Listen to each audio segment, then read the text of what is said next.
ایک دوست نے ایک دفعہ ایک مضمون لکھا، ایک بات اس میں بڑی خوبصورت پڑھنے کو ملی. کہنے لگے کہ ایک میاں بیوی نے فیصلہ کر لیا. روز جھگڑا ہوتا تھا نا، روز جھگڑا ہوتا تھا، اور جھگڑا میاں بیوی کا اپنا کوئی بھی نہیں ہوتا، کسی تیسرے کی وجہ سے ہوتا ہے. جب بھی ہوتا ہے تو وہ روز جھگڑا ہوتا تھا ماں باپ کی وجہ سے. تو جھگڑا اس بات پہ دونوں علیحدہ رہتے تھے، اس بات پہ جھگڑا ختم ہوا کہ اب تیرے ماں باپ آئیں گے تو میں نے کوئی پروٹوکول نہیں دینا، اور میرے آئیں گے تو تو بھی نہ دینا، بے شک بیٹھے رہیں گے. تو کہتے ہیں کہ پہلے بیٹے کے والدین آئے، دروازے پہ دستک دی تو ملازم نے کھولا، روٹی بھی ملازم ہی لایا. اور جب وہ رخصت ہونے لگے تو گاڑی تک چھوڑنے بھی وہ نوکر ہی گیا. کچھ ہی دن گزرے تھے تو بیٹی کا باپ ملنے آیا. وعدہ تھا کوئی پروٹوکول نہیں دے گا، ٹھیک ہے دونوں ہی نہیں دیں گے. لیکن دروازے کے باہر آواز گونجی ابا جی کی.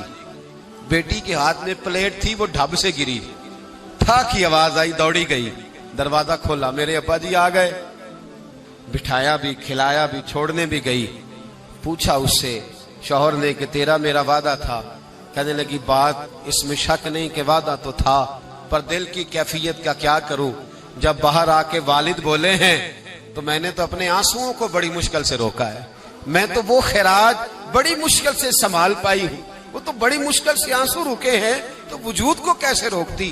رشتوں کا جو آپس کے اندر گہرائی ہوتی ہے اس کو ہم کیسے توڑ سکتے ہیں. یہ ہمیشہ رہتے، انسان کو یاد آتی. دیکھیے کوئی بلا سکتا ہے کہ بچپن میں میں اپنے بہن اور بھائی کے ساتھ کھیلا کرتا تھا، وہ یادیں روز اسے آتی ہیں. وہ روز جب لیٹتا ہے تو وہ داستانیں اس کے ذہن میں آتی ہیں. کیسے ان تعلقات کو ختم کیا جا سکتا ہے؟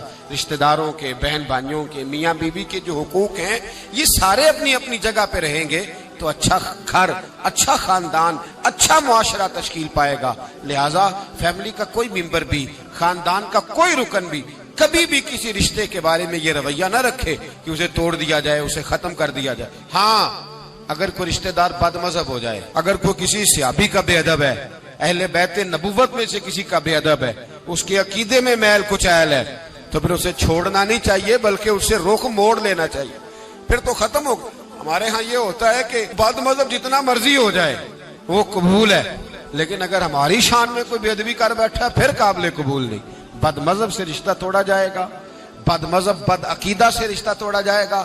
اس کے علاوہ اگر کوئی کمی ہے اس کی اصلاح کی کوشش کی جائے گی. دعا ہے اللہ کے حضور مالک کریم قرآن و سنت کے نور سے سینوں کو منور فرمائے.